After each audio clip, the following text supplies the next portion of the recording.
Boa noite a todos.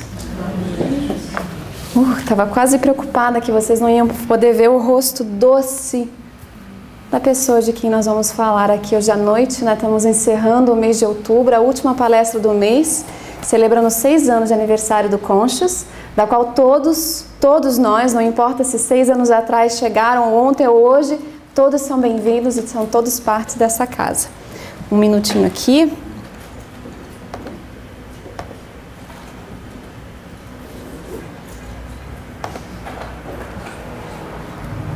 Quem conhece o nosso doce velhinho? Pois é uma alegria muito grande, é uma emoção na realidade poder apresentar para quem não conhece as obras de Dr. Bezerra, a grande personalidade que ele é na vida dos espíritos, na vida de tantos outros que nem foram espírita, que ele ajudou a curar, que ele ajudou a guiar para a luz da doutrina espírita, enquanto se encontrava encarnado no Brasil, em 1800 e daqui a pouco a gente vai ver. É uma alegria muito profunda e a gente aqui, de coração, vai dedicar esse estudo para ele, imaginando que ele está, de fato, aqui com a gente, com os seus trabalhadores que seguem com ele nessa jornada, nos guiando, especialmente no movimento espírita. Ele é, de fato, o amigo incansável, aquele obreiro do Senhor que veio com uma missão muito específica e que, por amor a nós, decidiu ficar no orbe terrestre para poder nos ajudar. Quando nós olhamos ao nosso mundo, nós temos uma dificuldade de perceber e poder ver com os olhos limitados e pequenos ainda, porque somos ainda crianças em crescimento espiritual e moral, que o nosso mundo, o nosso planeta Terra, embora exista os desafios, os obstáculos, a aparente desorganização em questão à violência, em questão à falta de fraternidade, as guerras, as diferentes nações, as brutalidades que a gente vê que acontece, que é tão broadcasted na nossa televisão, muitas vezes a gente esquece que por trás de tudo isso, no plano superior da vida, existem espíritos, obrigada, Biga, que velam por nós.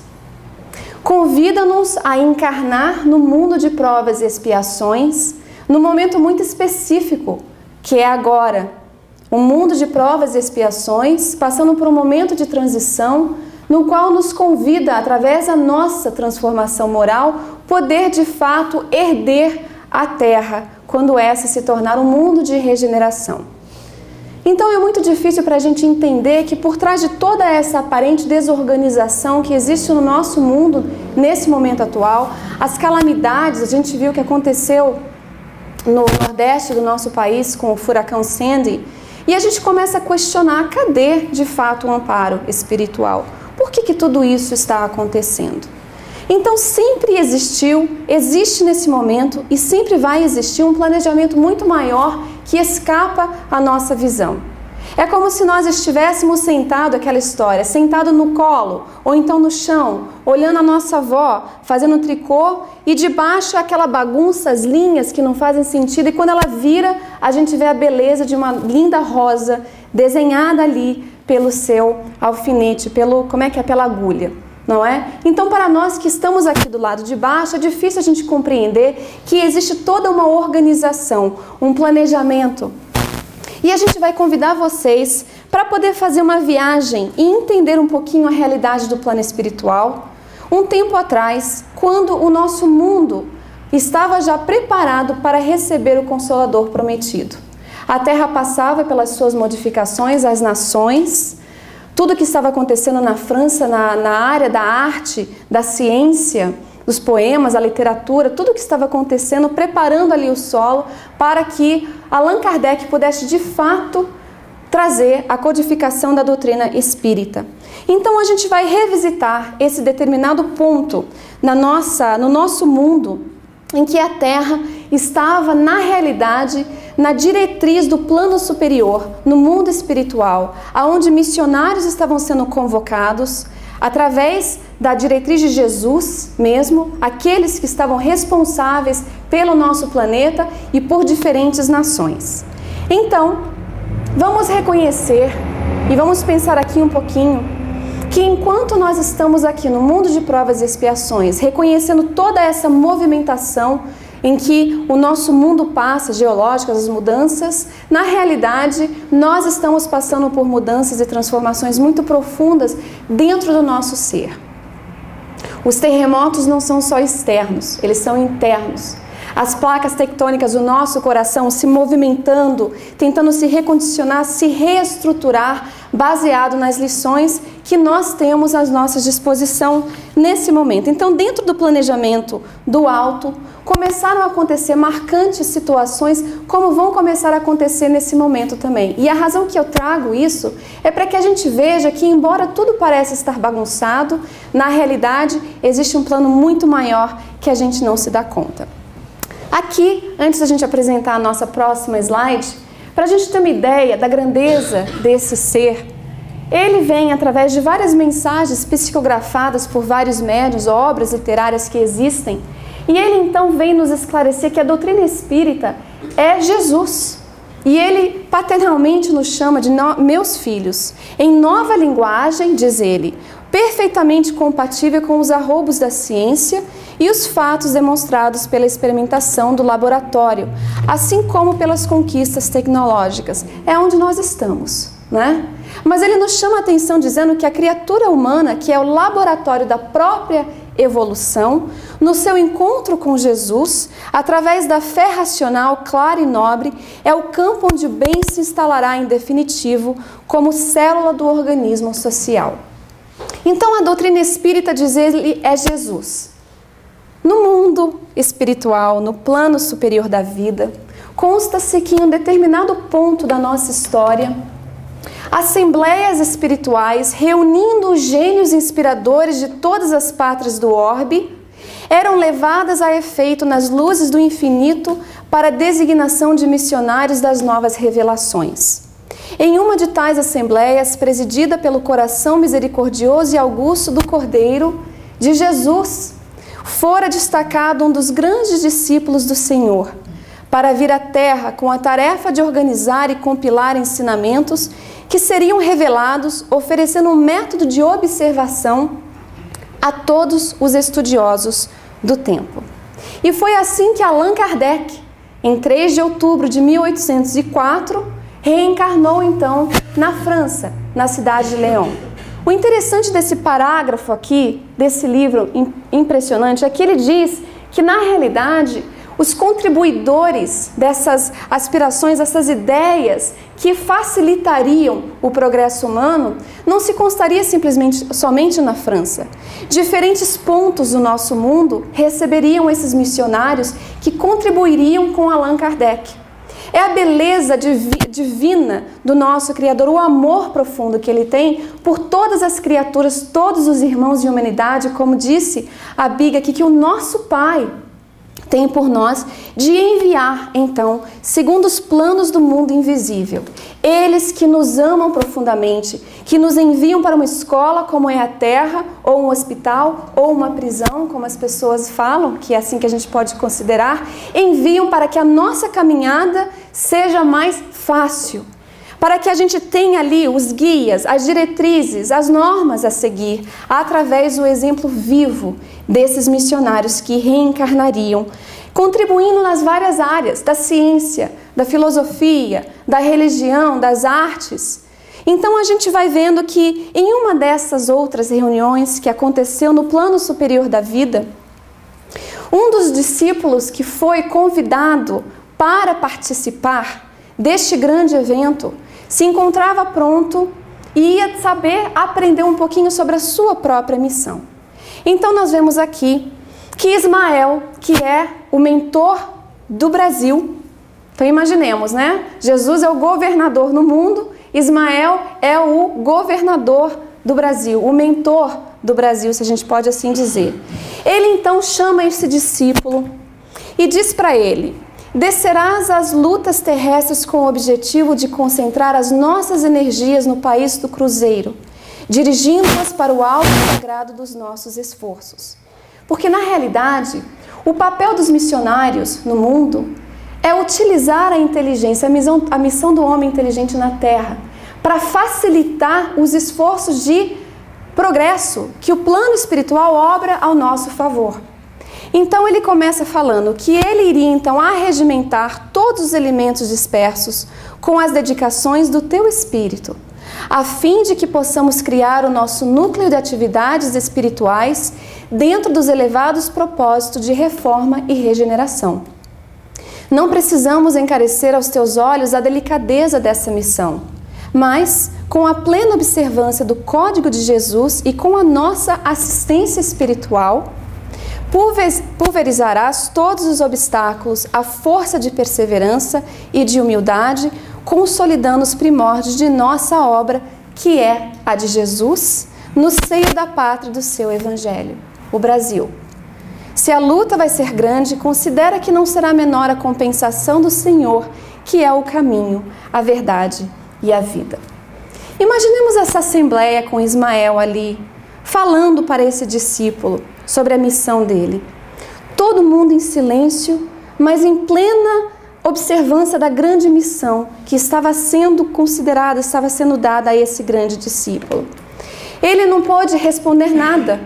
Com os olhos cheios de lágrimas, ele reconhece a grandeza da sua missão e o seu coração pulsa com doces emoções, porque ele sentia o apoio da espiritualidade que ali estava, prometendo a ele que não estaria sozinho na sua missão.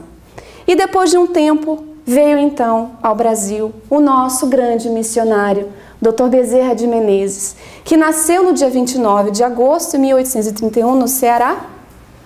Ele então foi o grande discípulo que Ismael convocou para cumprir no Brasil uma elevada missão. Falar de Dr. Bezerra de Menezes em menos de uma hora é muito difícil, porque ele tem tantos fatos interessantes da sua vida que exemplifica de fato a grandeza dele. Tudo dentro da área da medicina, dentro da área da política, que a gente vai aprender um pouquinho, dentro da área do movimento espírita no Brasil iniciante, dentro da sua própria área pessoal, na missão de paternidade, como esposo. É muito difícil. A gente tentou até mesmo buscar no Evangelho segundo o Espiritismo um exemplo que pudesse enquadrar, mas eu encontrei vários, né? Então não tinha como, de fato, falar dele em todos os pontos em menos de uma hora. Mas a gente vai ver que desde muito pequeno, Bezerra de Menezes, ele foi uma criança dotada de muita inteligência. Com 6 anos, ele já estava aprendendo a ler e escrever de uma maneira muito significante. Na sua época, né, hoje em dia a gente vê essas crianças que estão desenvolvendo-se tão rapidamente. A Bia ali, cadê a Bia? Foi lá para trás, né? Tá em high school, tá fazendo umas classes que eu nem ousei tomar, né, na high school, tava nem de longe. Ela fala, nossa, o que você fez na escola? Eu falei, pois é, né? Não vou nem falar o que eu fiz na escola. Mas ele naquela época tinha essa inteligência já bem avançada. Com 13 anos, Dr. Bezerra, ele sabia o latim fluentemente, ao ponto de ensinar aos seus coleguinhas e substituir o professor quando esse faltava. Né? Então a gente imagina um menininho de 13 anos ali dando aula para todo mundo.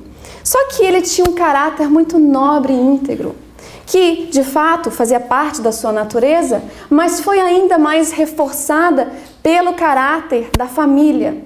Os pais também eram muito íntegros, muito nobres com a sua posição. E mostrava para os filhos que a honestidade deveria ser uma virtude que devia ser mantida em todas as posturas da vida. Bezerra de Menezes cresceu neste ambiente. Ele também cresceu aprendendo com seus pais a praticar a religião católica de uma maneira muito profunda. A religiosidade de Bezerra era algo muito impressionante, até mesmo antes dele conhecer a doutrina espírita. Ele acreditava nos ensinamentos de Jesus. Maria, Mãe Santíssima, era aquela para quem ele tanto orava. É diferente a questão da religiosidade das religiões, porque ele sentia a conexão com Deus. E ele não se permitia perder isso, não importava se estava na área na religião católica, ou mais tarde quando ele aprendeu sobre o espiritismo. E ele foi então criado neste ambiente de dignidade, de muito respeito e, acima de tudo, religiosidade. A família dele, também na área da política, tinha uma grande influência social naquela época, e por questões políticas foram perseguidos por pensamentos liberais que Dr. Bezerra de Menezes, quando mais tarde decidiu entrar no caminho da política, ele também adotou as ideias, os pensamentos liberais. A escravidão no Brasil naquela época era um ponto muito forte e Dr. Bezerra defendia a questão de que todos os humanos tinham os mesmos direitos. No mundo político, alguém ter essa bondade, esse caráter é muito difícil. E ele foi muitas vezes ridicularizado pela sua postura. Mas ele não mudava de ideia tão fácil. Ele falava, todos nós somos irmãos e nenhum está acima do outro. É interessante a gente voltar para outros slides que fala que os espíritos superiores, através desses missionários que viriam, eles utilizando da sua inteligência no seu papel na área da política, a gente vê que foi em 1800 e vários anos que a abolição começou a acontecer em determinados pontos do globo. A gente vê que a espiritualidade estava ali obrando em questão a isso. E Bezerra de Menezes ele tinha uma opinião muito forte sobre isso. A capacidade de oratória do Dr. Bezerra era outra coisa que era inigualável, porque ele era tão cativante, ele acreditava no que ele falava, da questão dos direitos humanos, da fraternidade, da irmandade, e as pessoas gostavam de ouvi-lo. Mesmo se não concordassem com ele, ele tinha uma influência muito forte na maneira em que ele falava. Médico por excelência, porque ele se formou em medicina, mas não por questões puramente acadêmicas. Ele ia além, porque ele sentia a dor e sofrimento dos seus pacientes. Não era meramente fichas que ele escrevia ou recomendava uma receita.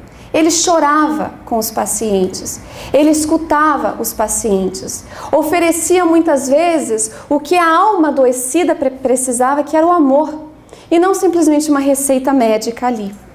E a gente começa a olhar isso e a gente começa a questionar, será que Bezerra de Menezes curava pelas receitas que ele dava? Ou será que é pelo amor que emanava dele pelas criaturas que o buscavam? Quem agia assim? Há mais de 2000 anos atrás, aquele ser que andava pelas multidões e emanava amor e caridade constantemente, não estou comparando Bezerra a Jesus de nenhuma maneira, mas a gente vê que ele seguia os passos de Jesus. E seguir os passos de Jesus, verdadeiramente viver Jesus, é emanar amor, caridade e fraternidade constantemente. E as pessoas se curavam de fato. Durante a sua vida, ele nunca foi desamparado, ele sempre foi assistido como prometeu Ismael. É interessante uma coisa que aconteceu com ele, que o marcou profundamente, foi um dos poucos momentos em que Bezerra de Menezes se desesperou. Ele se encontrava jovem ainda, estudando a medicina, e as contas acumulavam, as despesas estavam acumulando, e ele se via até mesmo em perigo de ser expulsado da onde ele estava morando. E ele fez uma prece muito fervorosa a Maria, pedindo assistência e a Deus. E uma semana depois, bateram na porta dele, do seu quartinho. E ele encontrou um jovem, um estudante, que precisava de ajuda, aulas de matemática, dizia ele. E Dr. Bezerra falava, faz tanto tempo que eu estudo essa matéria e também nem é a minha preferida, não sei se eu vou poder ajudar. E o jovem insiste, não, mas eu preciso muito, me disseram que é aqui que eu deveria vir. Bezerra de Menezes, considerando a dificuldade financeira que ele passava, aceita a proposta do jovem, pede para que ele voltasse depois de uma semana, ele ia se preparar, o que ele fez, ele se preparou. E o jovem, então, antes de ir embora, dá o pagamento para Bezerra e ele fala que não, que pagasse depois que os estudos terminassem. Ele era íntegro e honesto, né? E o jovem insistiu, não, mas por favor, receba, pois não sei como vou gastar até lá. Bezerra de Menezes humildemente aceita e uma semana depois o jovem não apareceu, nem 2, nem 3. Então ele começou a notar ali que de fato ele não estava desamparado, só que ele só foi se dar conta disso mais tarde, que é o mais interessante de toda a sua história. Ele não exerceu funções somente na área da política ou da medicina, como nós mencionamos aqui. Ele foi esposo dedicado e fiel.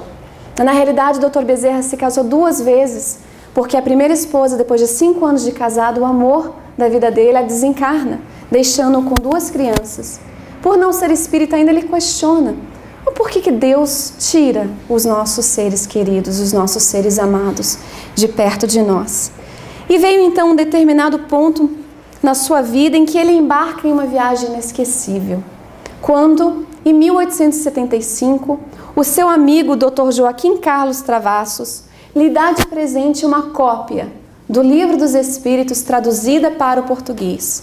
Bezerra de Menezes conta que quando ele estava indo da cidade de volta para o seu lar, era uma hora de viagem, ele não tinha mais nada para ler, ele abre o livro e começa a ler, e ele disse que era como se ele conhecia tudo o que estava ali escrito, e ao mesmo tempo parecia que era novidade, mas que ele reconhecia aqueles ensinamentos. A alma reconhecia o que ele lia, mas ao mesmo tempo era interessante porque ele nunca havia lido. Então como é que poderia ser? E ele foi tão profundamente tocado pela doutrina consoladora que, no momento da sua vida, testemunhando a fé espírita, ele declara, como político, na frente de mais de 2.000 pessoas influenciáveis naquela época, políticos e outros, e uma época também que existia preconceito e perseguição à questão da doutrina espírita, declara-se então ser espírita. E as pessoas, algumas aplaudiram, outras não, mas muitas pessoas gostaram de ver aquela atitude dele. A dificuldade que a gente teve de encontrar uma lição ou outra no Evangelho segundo o Espiritismo sobre o Dr. Bezerra veio porque quando a gente tenta seguir os exemplos que a gente lê no Evangelho, a gente vê que é muito difícil. Mas são tantos fatos sobre esse velhinho de olhar tão amoroso, né, que a gente de fato teve um pouco de dificuldade, mas eu achei interessante enquadrá-lo na missão do homem inteligente na Terra. Porque ele empregou, de fato, a sua inteligência em prol, em todas as áreas da sua vida, na política, na medicina.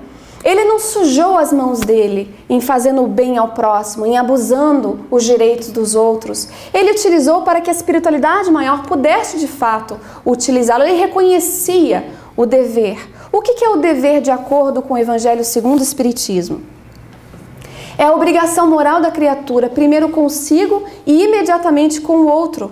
A obrigação moral ali. E ele reconhecia que o dever, ele é a lei da vida. Por quê? Porque o dever, o homem que cumpre o seu dever, ele ama a Deus mais do que as criaturas e ama as criaturas mais do que a si mesmo. E isso está lá pelo Espírito Lázaro, no Evangelho segundo o Espiritismo. E o Dr. Bezerra fez isso com uma excelência muito profunda. Podemos encaixá-lo na parábola do semeador. Podemos, se a gente for olhar. Ele foi o quê? Na mão de Jesus, ele foi o grão fecundo e amadurecido pelo sol da verdade. Quem é o nosso sol? Que nos direciona a verdade da vida? Jesus, para que pudesse fazer o quê? Vinha aqui e, através do seu exemplo, da sua vivência espírita, moral e cristão, sacudir a mentalidade dos homens complicados daquela época, especialmente quando entra no movimento espírita. Quando ele é convocado a trabalhar na Federação Espírita Brasileira. Ele então traz para a gente uma mensagem, questionando a nós como espíritas. Quantos de nós aqui presentes darão frutos? Eu achei bom a gente trazer aqui, porque é como se ele estivesse perguntando para cada um de nós. Quantos de nós aqui daremos frutos? Quantos de nós estamos aqui, que estão aqui, vão permitir que tudo que vocês escutaram e escutam se enraize à luz da doutrina espírita, transformando-nos para que a gente siga adiante, nos transformando nessa árvore que dará frutos e que vão gerar novas e boas sementes. Foi no momento no Brasil em que o espiritismo iniciante encontrava-se confuso, distorcido, bagunçado, desunido. Bezerra de Menezes, com a sua fé, a sua autoridade e a sua coragem, ele fez com que os homens entendessem os ensinamentos da doutrina espírita, não com palavras, mas ele fez com que através dos seus exemplos, sentisse-os como espírito e verdade, de fato. A influência dele era tal, ele era incansável na questão da unificação, de seguir a doutrina espírita tal como ela foi apresentada. Ele sofria muito porque quando ele foi primeiro chamado para ser presidente da Federação Espírita Brasileira, o movimento estava tão complexo, eram sociedades espíritas, não eram centros espíritas ainda, mas estava tão bagunçado ali, tão desunido. As pessoas tinham uma ideia meio mística do espiritismo. Não é essa filosofia que a gente estuda, religião, ciência, filosofia, os ensinamentos do Cristo. Algumas queriam ficar só com o lado científico, outras queriam ficar só com o lado religioso, até um pouco fanático, sem lógica, sem razão. Então o Dr. Bezerra viu esse nível de dificuldade que ele teria. Uma vez, o Brasil teve uma situação meio política que fez com que muitas sociedades cessassem de operar e existir, muitas sociedades espíritas também. Mas depois que isso passou-se por um ano, ele foi o nome que foi relembrado pelos espíritas, que seria talvez o único capaz de unificar o movimento espírita brasileiro. Mostrar as diretrizes seguras a seguir ali, através dos conhecimentos que ele já reconhecia no que ele estudava da doutrina espírita e também dos espíritos superiores, quando ele participava nas reuniões e recebia os esclarecimentos dos seus mentores. Mas ele estava muito preocupado em assumir aquele cargo. E ele então, em determinado ponto, ele vai numa reunião no centro dele, na sociedade espírita dele, no centro espírita dele, e ele começa a conversar com um amigo, dizendo assim: eles querem que eu volte para a federação. Como vocês sabem, aquela velha sociedade está sem presidente e desorientada. Em vez de trabalhos metódicos sobre espiritismo ou sobre o evangelho, vivem eles a discutir teses bizantinas e a alimentar o espírito de hegemonia. Um amigo dele responde: o trabalhador da vinha, era Bittencourt Sampaio, é sempre amparado.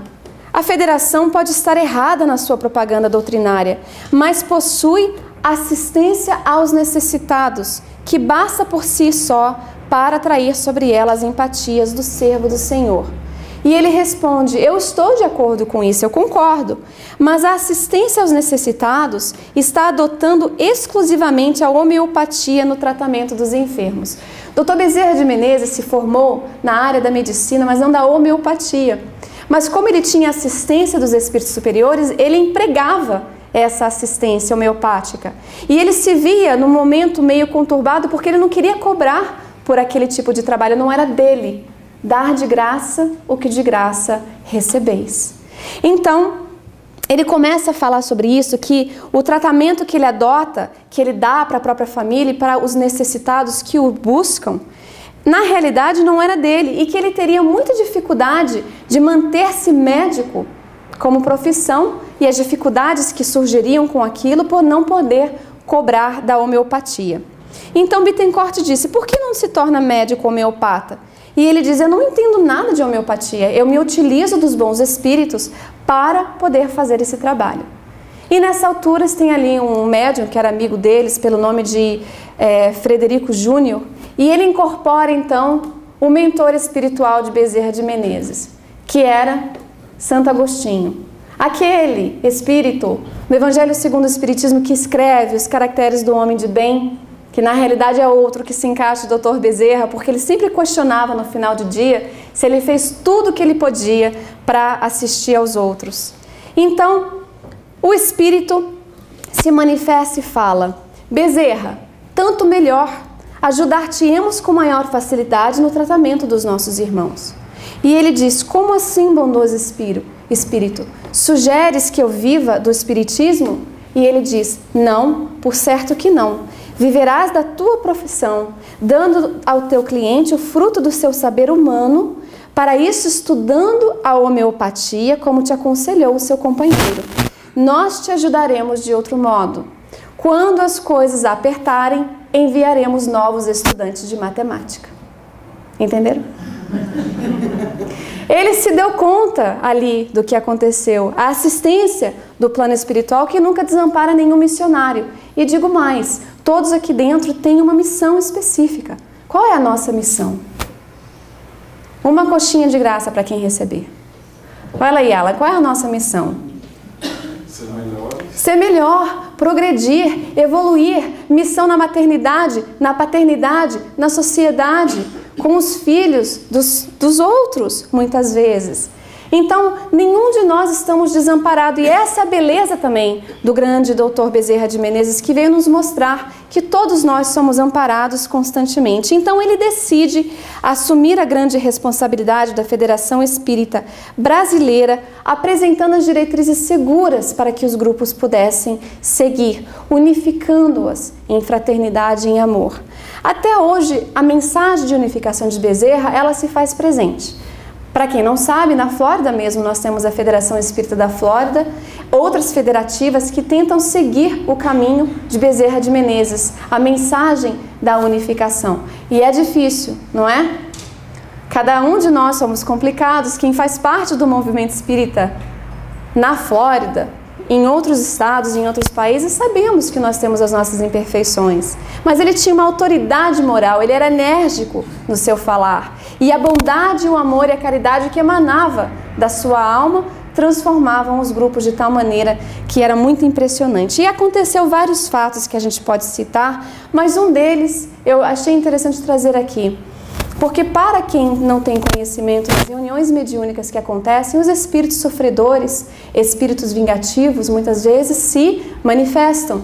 Em determinado ponto, no início dos estudos de Bezerra, ele então vai doutrinar um espírito que está ali vingativo. Ele estava fazendo mal fisicamente a uma pobre moça que buscou assistência da casa espírita. E Bezerra de Menezes, com aquela eloquência, capacidade de elucidação, ele tentava convencer de todo modo o espírito que ali se manifestava. Mas ele falava com tanto amor, com tanto carinho, com tanta bondade, sem humilhar, sem tentar colocá-lo para baixo, mas mostrando-lhe a grandeza, a necessidade do perdão e tudo aquilo que nós já conhecemos. E há um ponto que o espírito, desarmado do ódio, tocado pelo amor e a sensibilidade de Bezerra, diz: velhinho santo, eu entendo. O que me convenceu não foram as suas palavras, mas sim o seu sentimento. Então foi muito bonito, porque o espírito conseguiu notar, assim como todos os enfermos da alma, encarnados ou não, conseguiam sentir esse amor que se faz presente todas as vezes que ele se manifesta. Ou ele, ou os seus mensageiros que com ele trabalham. Então ele dava de si mesmo, não aplicando somente a medicina, ele dava a receita.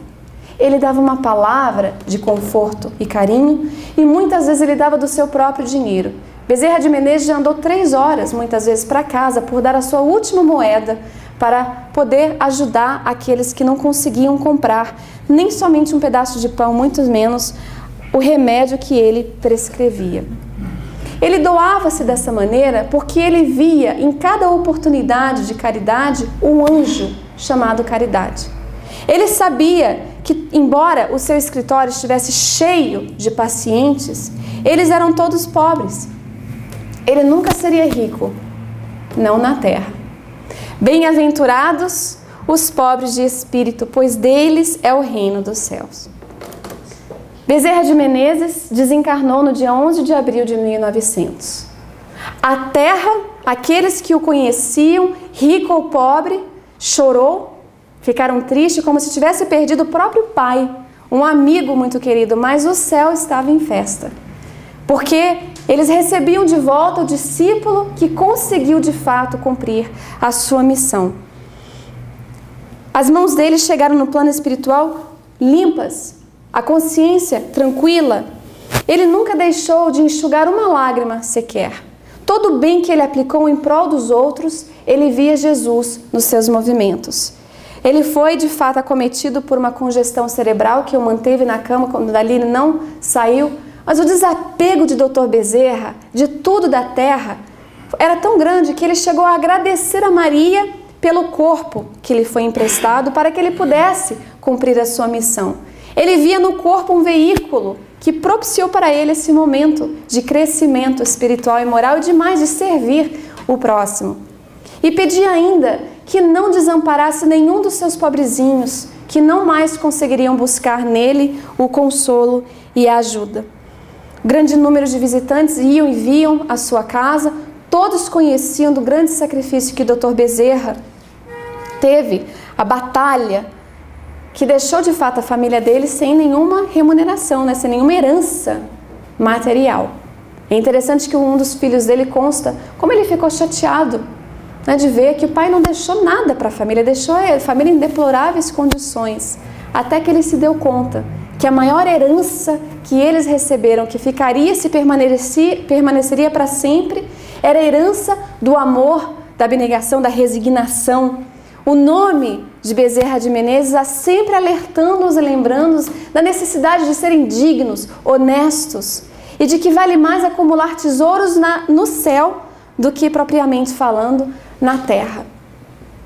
No seu enterro, uma multidão, ricos e pobres, mas todos com o mesmo sentimento de gratidão por Dr. Bezerra de Menezes.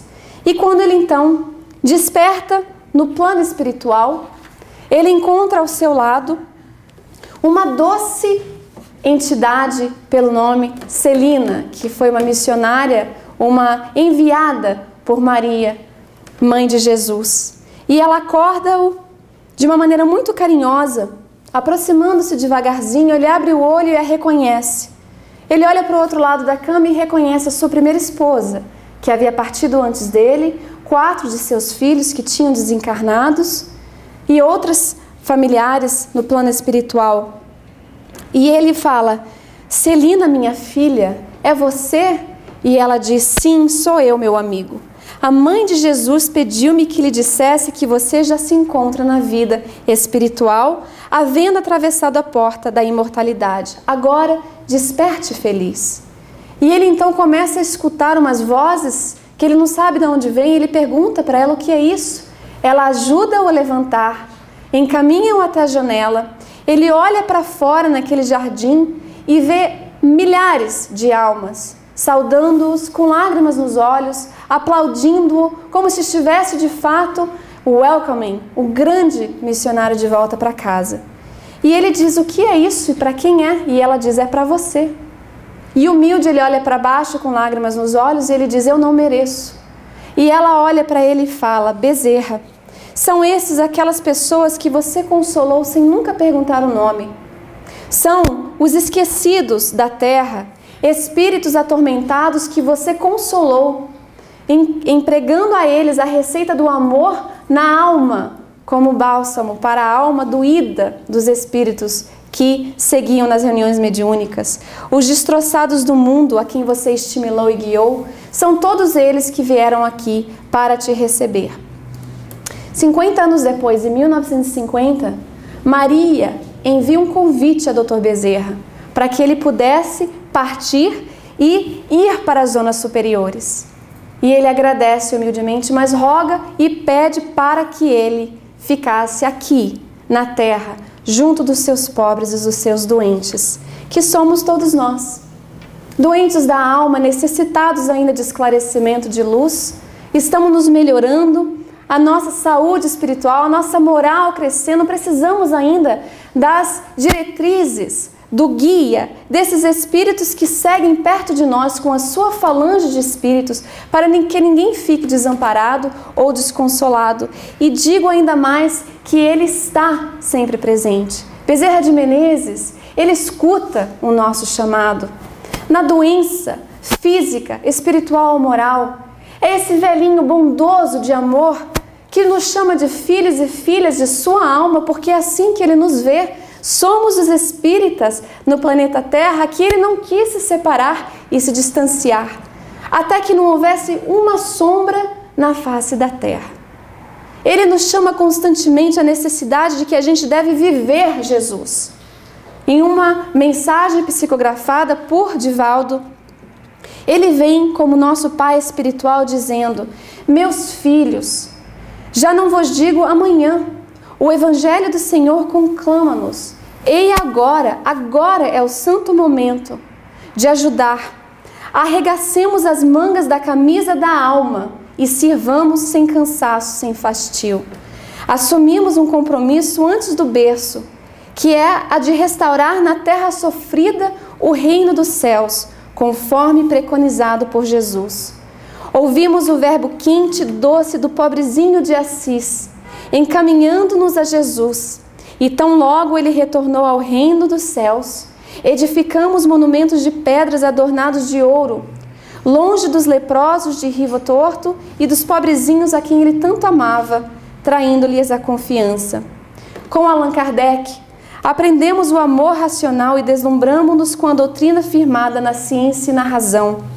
A nossa atitude não pode ser decepcionante. Temos compromissos com a verdade, de cujo conteúdo conseguimos esculpir no íntimo alguma das expressões mais belas. Outra alternativa não existe, meus filhos. Viver Jesus nesse momento de transição, nesse momento de mamão, nesse momento de loucura e constrições perturbadoras. É o momento atual. Nós, os espíritos espíritas que morejamos na seara da revelação kardeciana, estamos de pé, como vós outros, para juntos entoarmos o hino da exaltação à vida, enquanto as mãos operam na caridade que dignifica, através do amor que santifica as vidas. Prossegue, mantende-vos coerentes com as lições que vos empolgam a alma e deixai que o Senhor da vida vos conduza com segurança ao sublime destino da plenitude. São os nossos votos.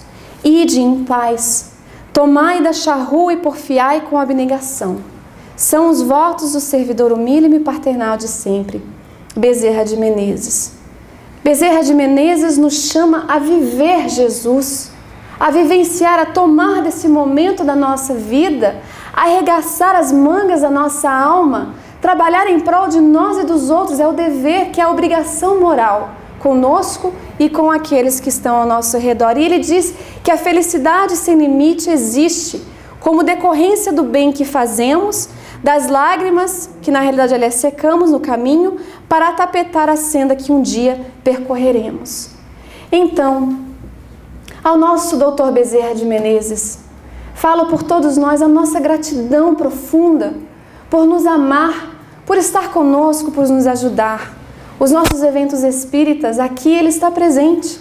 Ele se faz presente sempre que nós o chamamos. Acreditemos na bondade do plano superior da vida, que não nos esquece, não nos desampara, que nos guia com a luz da verdade de Jesus através desses missionários, que nos mostram a nossa capacidade de libertarmos de nós mesmos, do que ainda nos deixa para trás, facilitando a nossa caminhada com os obstáculos que surgirão, que é aquilo que vai lapidar a nossa alma para a perfeição. Acreditemos na presença amorosa do nosso velhinho, do nosso doutor Bezerra de Menezes, que encarnou em determinado ponto em que a terra estava pronta para recebê-lo, desencarnou, deixando todas as suas lições e permanece para todo sempre ao nosso lado, nos lembrando de que não devemos acumular tesouros na terra, onde a ferrugem e os vermes as comem, onde os ladrões os desenterram e roubam. Acumulemos tesouros no céu, esses sim, onde nem a ferrugem, nem os vermes os comem, porquanto onde está o nosso tesouro, aí também está o nosso coração. Que Jesus nos abençoe, que Bezerra receba nossa gratidão e que possamos todos permanecermos em paz. Graças a Deus.